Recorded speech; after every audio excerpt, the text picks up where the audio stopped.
Yeah. Well, and after I reread the Bible, I hate Jehovah. I do.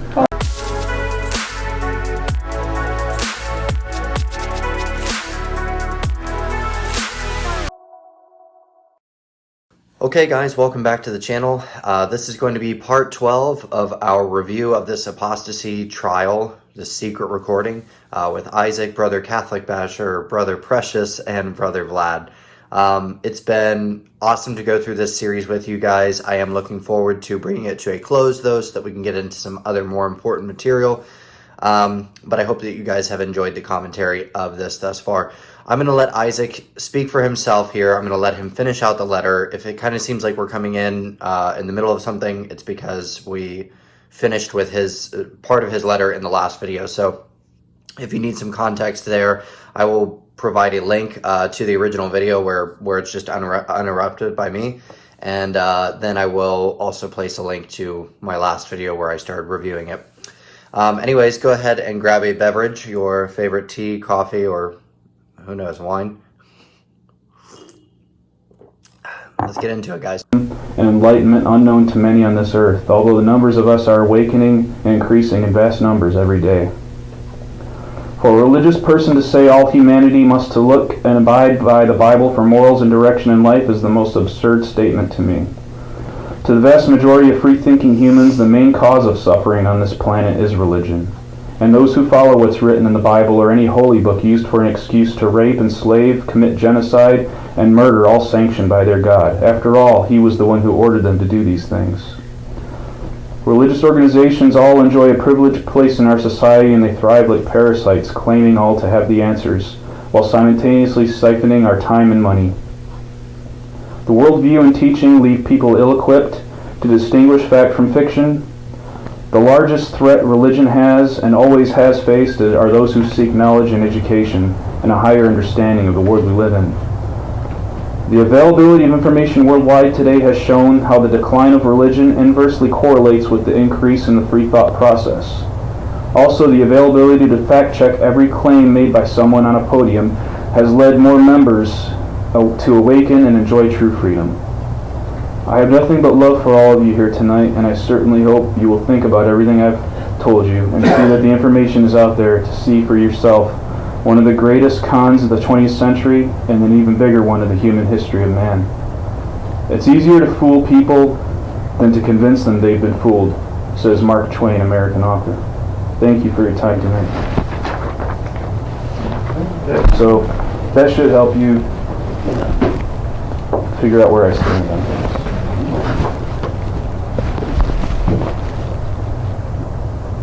So you're not going to say, you're not going to say it. You just read that. Well, and so did you prepare something in writing for us to give to us, like your brother, or no? No. Okay.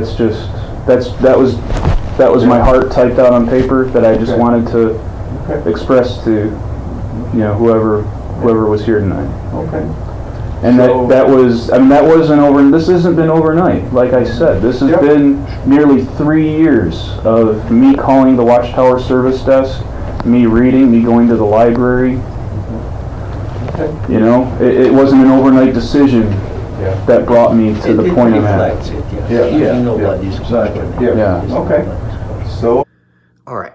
I think I let Isaac speak. I didn't interrupt. I'm very proud of myself. Okay. There's so many things in there, and I might even make a separate video about this. Let's just pick a few. He says that rape was sanctioned in the Old Testament, I'm guessing. Rape, murder, slavery.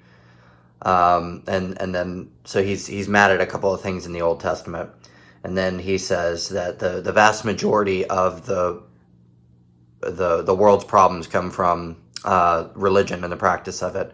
And then he wants to say that, churches and other religious facilities enjoy, they're tax exempt and all these other benefits that they shouldn't have. And so he has a lot of problems with religion outright. So instead of going through and explaining each of those things and dismantling it, which I could, I just want us to put ourselves in Isaac's shoes at the moment of this recording, because here's what happened at this moment. And like he said, it's not been an overnight decision. He's been 3 years in the works of questioning his faith, deconstructing it, so to speak. So basically, here's where Isaac is at. He figures out that the Jehovah's Witnesses are false, and you can do that quite easily just by doing some research, because they're all over the place. They again, they've been around for about 150 years, and they are just constantly changing their doctrine. They're flip-flopping on everything. It's obviously a man-made religion. It's trying to take the inspired word of God and make it into their own creation. So he could tell that it was a false religion, but what he did after that is he overcorrected. It's sort of like a pendulum swing. Like, he was a religious Jehovah's Witness, and then instead of landing in a place where he's like, okay, I at least need to look into the claims of the Bible. Like, did Jesus actually walk the earth? Is there evidence for his resurrection? That kind of stuff. The pendulum just swung the other way into this place where it's like, no God, no creation, all of this is just an accident. Again, ultimately there's no good or evil. It's just, we're just stuff that's happening, right? So the pendulum swing is pretty normal. It tends to happen to people who have been fooled by a religion, but he wasn't just fooled. He didn't just spend years of his life in this organization and feels like he has all of this wasted time. Probably didn't go for higher education, so he probably feels jaded about that. But we're talking about someone who's actually, his family's not talking to him. Like, his mom and his dad are treating him like he's a ghost. And then on top of that, his wife has divorced him because he questioned his faith. So, and he's losing his home. So the man is in a extreme state of pain right now. And it's like there's an open wound, and the wound is called belief, and he just wants to, it's that whole once burned, twice shy sort of principle. So he's going to be hyper alert to anything that has to do with the Bible or scripture or anything like that. So again, I could go through each of his arguments and dismantle it, but I really don't feel the need to at this point. Then you know what happens in here. You're basically, and tell me if I'm wrong, you're basically telling us you no longer want to be known as one of Jehovah's Witnesses. You do not believe in God's word, or what we refer to as God's word, that you don't believe in Jehovah. He is not. Okay. Mm-hmm. All right. Well, as much as we are sorry to hear that, we will respect your wishes, Isaac. That is your decision that you have made. So you understand that we are not disfellowshipping you. You have removed yourself as one of Jehovah's Witnesses, right? No. Am I correct? No, I just verbalized my opinion, but this because I don't feel I've done anything wrong. I mean, I was accused of apostasy when I came in, right? No, like we said, we did not accuse you of apostasy.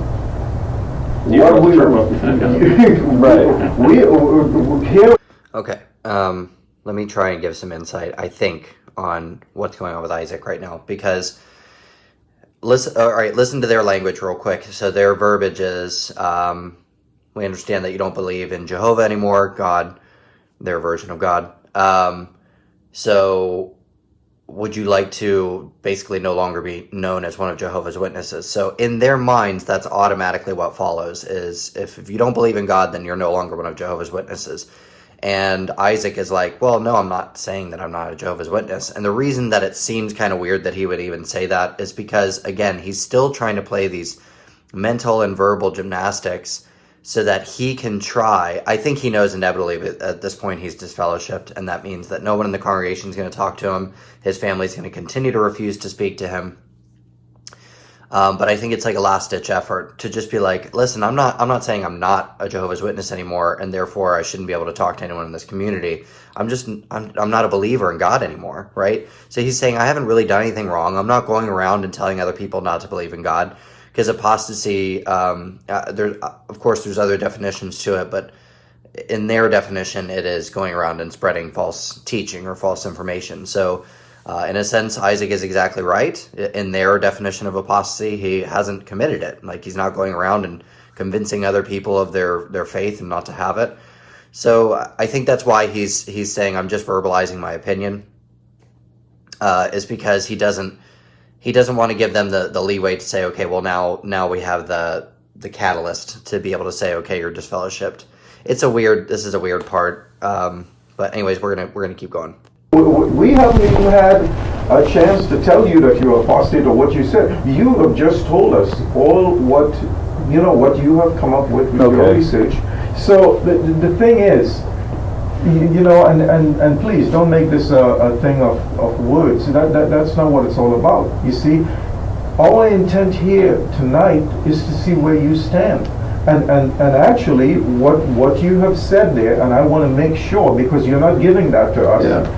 You see, I want to make sure that when you leave here, the three of us know that Isaac just told us that he no longer wants to be known as one of Jehovah's Witnesses. Why would you want to be known as one of Jehovah's Witnesses? You know how I feel. Right. So this is, and so before you leave here tonight, the three of us need to be convinced that that's what you just said to us. Mm-hmm. You see, because by giving us what you had written there, there would be no time in the future that you would come and say, yeah, I never said that. Right. You see, so that's why I'm making it. I am making sure before you leave here, as the chairman of this committee, that you no longer want to be known as one of those. No, I don't. And there's no sense in fighting about it. No, I don't. And I haven't called myself one. Yeah, good. Good. But and I just, I guess it's 30 years in the making of this is the only judicial committee I've ever sat in, and if I've been accused of apostasy, then I guess. I don't know what goes in the blue envelope that you're going to send to Brooklyn, but is it going to be that I was disfellowshipped for apostasy? No, that you no longer consider yourself one of Jehovah. You have disassociated. Well, can I be disfellowshipped for apostasy? I don't want to be. I don't know. No, it's just a pride thing. I don't know. It's call it ego, but I'd rather be disfellowshipped than to think that I disassociated myself. But it's the same thing. I know, but on paper it's different. And on paper it shows that I voluntarily left. But that's exactly what that means. Yeah, I stated my opinion. I don't want to make it. Okay. All right. Now here's where, again, some of the inconsistency. I don't know what's going through Isaac's head right now. I mean, I partially do, but it's weird that he says they finally get him to say that he no longer wants to be known as Jehovah's Witness, because that's all that's important to them. You heard Brother Catholic Basher press that point like 3 or 4 times. He used that same exact sentence. But then Isaac turned around, which I thought was really weird, and he's like, no, obviously I don't want to be known as Jehovah's Witness anymore. And he's like, I don't know what report you're going to send in, but is it going to be for disfellowshipping? And I thought that he was going to sort of like think that, okay, I don't want to be disfellowshipped, I'd rather be disassociated. But then he turned heel on me and he said, I don't know, it's a pride thing, I'd rather be disfellowshipped for apostasy. And I'm like, what? It's, again, I just defended the fact that he wasn't an apostate by their standards. And then he turns heel on me and says that he doesn't want to disassociate, but he wants to be disfellowshipped.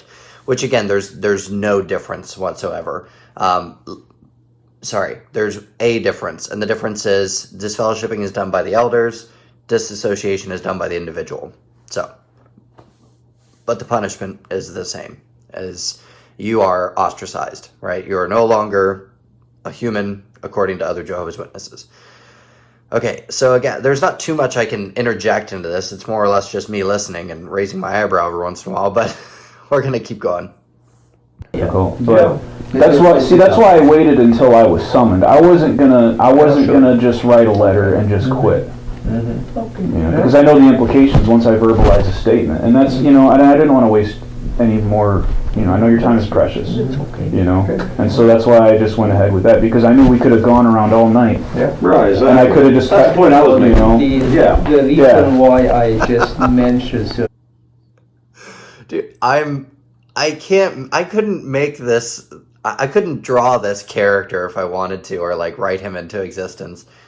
Just every time the word time or the concept of time is mentioned, Brother Time or Brother Precious, he has to jump in and say something and then chuckle and snicker, and he's like, oh, we could have gone around all night, and like just hearing the words all night made Brother Precious cringe, and he's like, oh, that's what I was trying to say. I don't want to have a theological debate here. I just want you to be disfellowshipped and to get out of my life.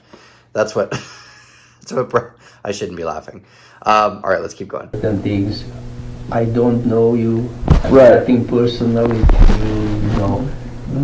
What I said it very clearly. With intention was that if can help, draw a conclusion from yourself. Yeah. Well, and after I reread the Bible, Okay. I hate Jehovah. I do. And that's And I don't want anything to do with any religion. I'm not going to join another religion. I mean, I feel so much happier knowing I'm not going to get killed by a flaming fireball by some angry god because I don't. But are you joining the military?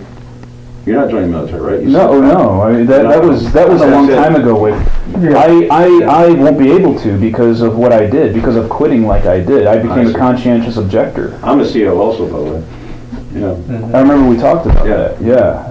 Yeah, and so because I became a conscientious objector, I couldn't if I tried here. Yeah. Okay. Okay. So according to someone else who has watched some of my videos, Isaac right now is saying that even if he wanted to join the military, which I don't know why Brother Precious brought it up. I thought that was kind of out of left field. But according to Isaac, according to his understanding, he can no longer join the U.S. military in any branch because of the way he quit. He became a conscientious objector. So he was signed onto a contract, and then he basically had to nullify that contract by saying he was a conscientious objector. Now, I do know that he moved to France and he joined their military. I know this not from this video, but from another interview that he did later from someone else in the XJW community. I'll see if I can find that. I honestly don't know if I'll be able to find it again. But according to someone else in my comment section, they were saying that their brother actually joined the military after being a conscientious objector. So I don't know. I honestly don't know what the answer is, but according to Isaac's knowledge at that point in time, that was no longer an option for him. All right, we're going to keep going. Because that stays with you forever. Yeah, just say, in the military, you'd be exposed to more than a fireball. Right. But yeah, I mean, and going A to Z from the Bible, and we don't have to go any further. No, yeah.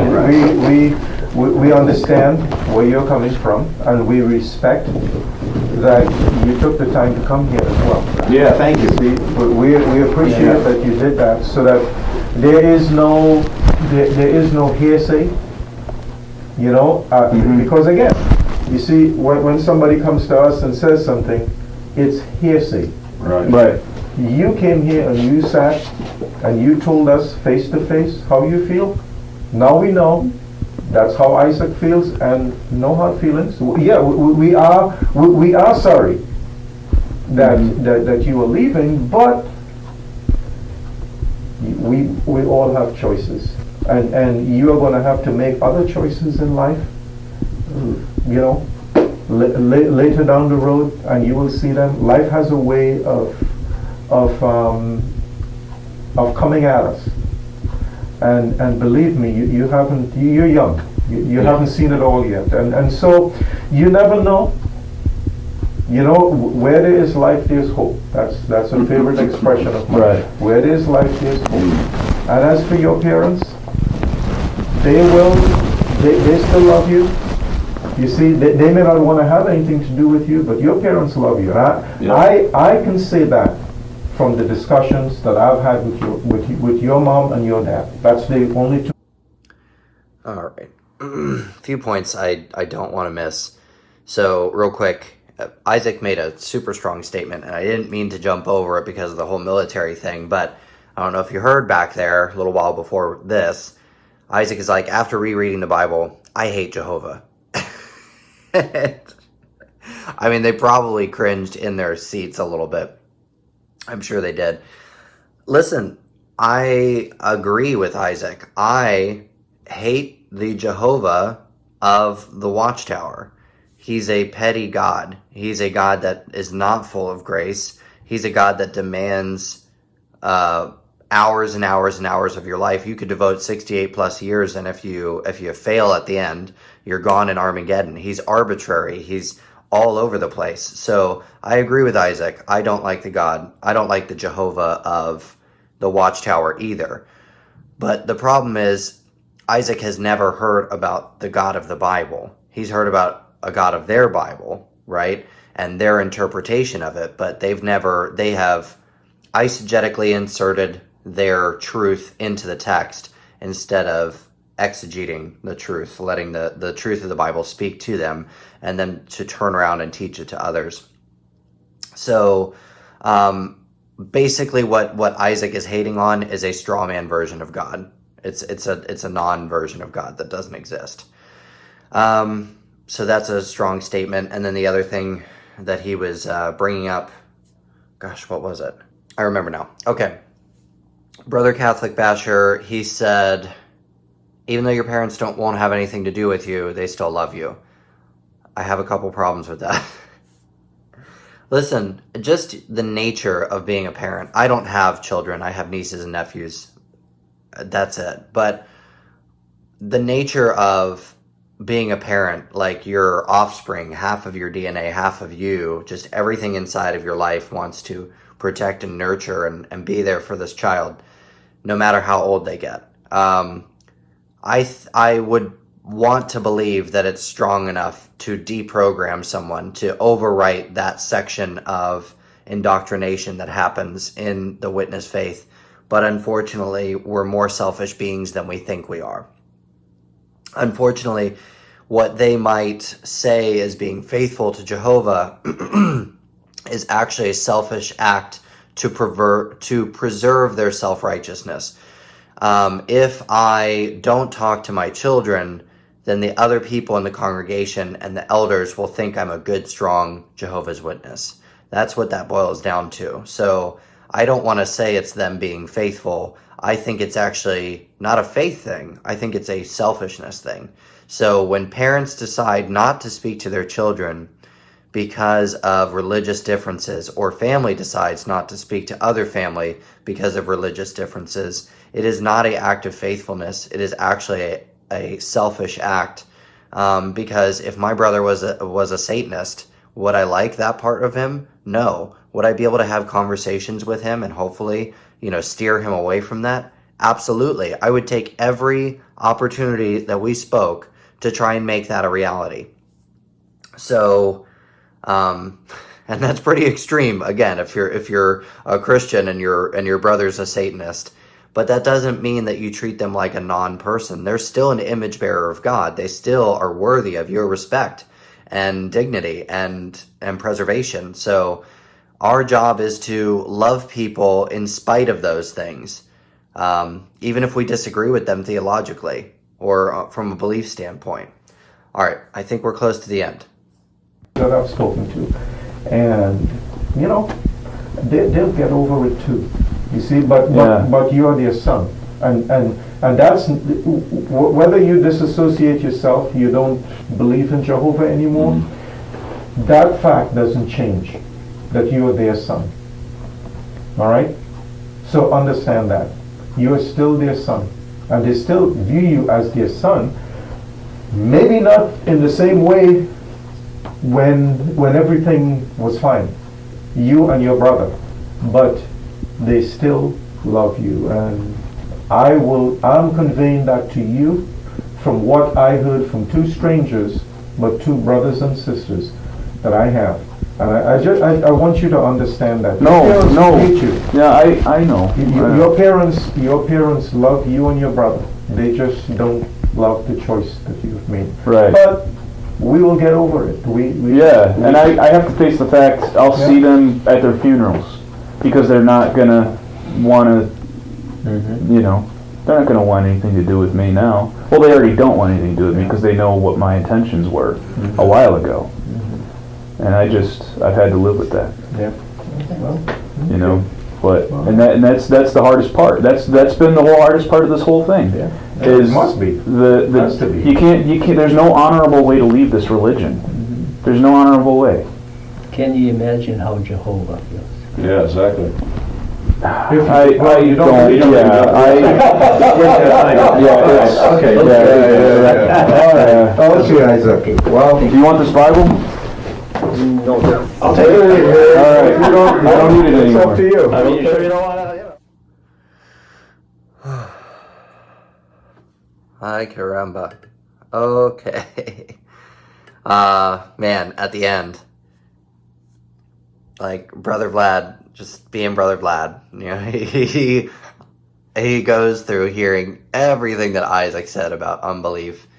And, you know, again, when speaking to someone who professes no faith in God, when you say, can you know, especially their version of Jehovah, when they say, can you imagine how Jehovah feels?